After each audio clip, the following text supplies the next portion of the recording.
السلام عليكم ورحمة الله وبركاته.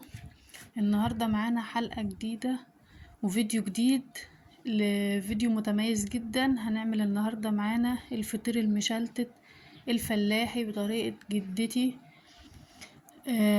احنا كنا عجلنا الفطيرة، عجلنا العجينة وسبناها ترتاح حوالي ساعة الا ربع كده، بس انا لقيت والدتي بقى عجنته قبل ما انا اصور طريقة العجن. ان شاء الله مرة تانية هصورها لكم. طبعا قطعته قطع كده وسابته يرتاح برضو بعد ما اتعجن، بعد ما سيبناه يرتاح وهو معجون قطعناه قطع وسيبناها ترتاح برضو نص ساعة. دلوقتي فردنا قطعة قطعة زي ما انتوا شايفين كده، وحطينا عليها السمن، طبعا سمن فلاحي.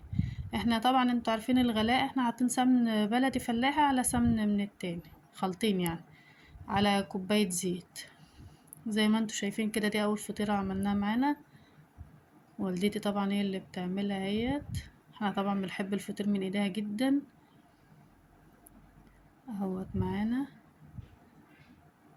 لو عملتوا الفطير بنفس الطريقة ديت بصراحة طعمه تحفة وجميل وطري وهاش من قلبه، حلو جدا. والعجينة بتاعته طبعا انا هقولكوا على مقاديرها دلوقتي. طبعا دي تاني فطيرة هي بتعملها، اللي هي حاطين الدقيق اللي هو الزيرو الفينو بتاع الدقيق الفينو دوت، وحاطين التلات ارباع دقيق فينو، وحاطين الربع دقيق غلة نضيف منعينه طبعا زي ما انتوا عارفين بالملح الناعم عشان يبقى ناعم، بيخليه طري كده من قلبه ويخلي له طعمه حلو. وحطينا طبعا سنة ملح، وحطينا سنة قرفة صغيرة عليه بس، وعجناه بمية وسيبناه يرتاح. والعجينة بتاعته بنخليها مناسبة كده اهوت معانا، بنفرد اهوت. بسم الله ما شاء الله عليه. الفطير طبعا هتشوفوه لما يجي يستوي طعمه روعة بصراحة.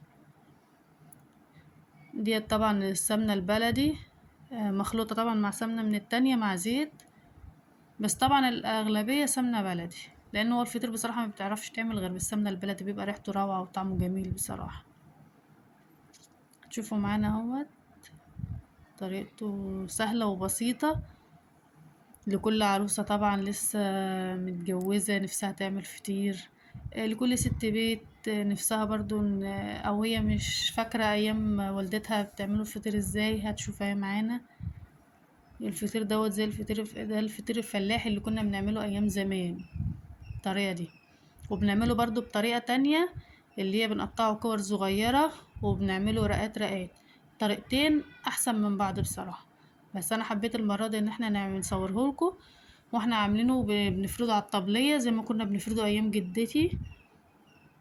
هي ماما وارثة الموضوع ده عن والدتها، شاطرة قوي هي في الفطير والعيش والحاجات ديت، بتعمله جميل بصراحة تحفة. احنا بنحاول نساس العجينة كده وتبقى زي الفل، والواحد طول ما هو قاعد طول ما بيعمل بيذكر الله ويسبح الله. طبعا ربنا بيبارك في الحاجة وبيبارك في البيت اللي انت فيه طول ما انت قاعدة كده بذكر الله، سبحان الله والحمد لله. وطبعا مش بننسى الأذكار يا جماعة، والله الأذكار دي بتبقى بركة في بيتنا كلنا.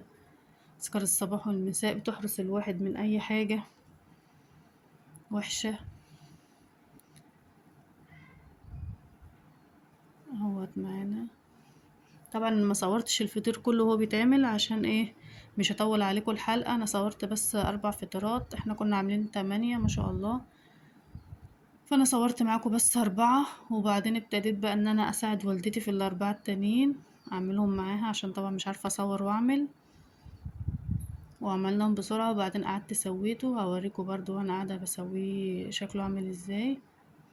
اهوت بعد ما خلصنا بقى ال8 فطاير دي، جبنا سمنة هيت، سمنة بلدي، وعليها بيضة، عليها سنة ملح، وعليها سنة فلفل اسمر. الفلفل الاسمر عشان تضيع زفرة البيضة، والملح عشان الفطيرة مش تبقى دلعة، عشان ده هندهن بيه وش الفطيرة. طب انتوا حاطين بيض ليه؟ البيض بيخلي وش الفطير طري، بيخلي الفطيرة طرية، الفطيرة وشها بتبقى مقرمشة وحلوة ومن قلبها طرية. انما لما حطيتيش الفطير بتلاقي متحطيتيش البيض كده بالسمنة ما بيبقاش حلو.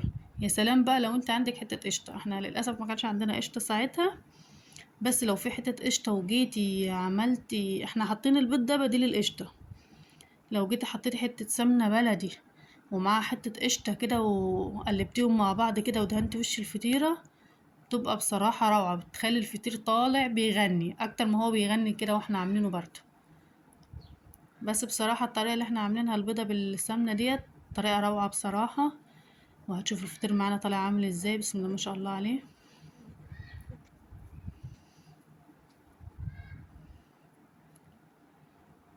اهوت معانا، ندهن وشه كده بس بالراحة اهو. حطيته انا في الفرن اهو بيستوي، حطيت النار متوسطة طبعا، مش اللي هي العالية اوي طبعا. انا لقيته من تحت النار كانت هادية عليه سنة، رحت انا عالياله سنة من تحت،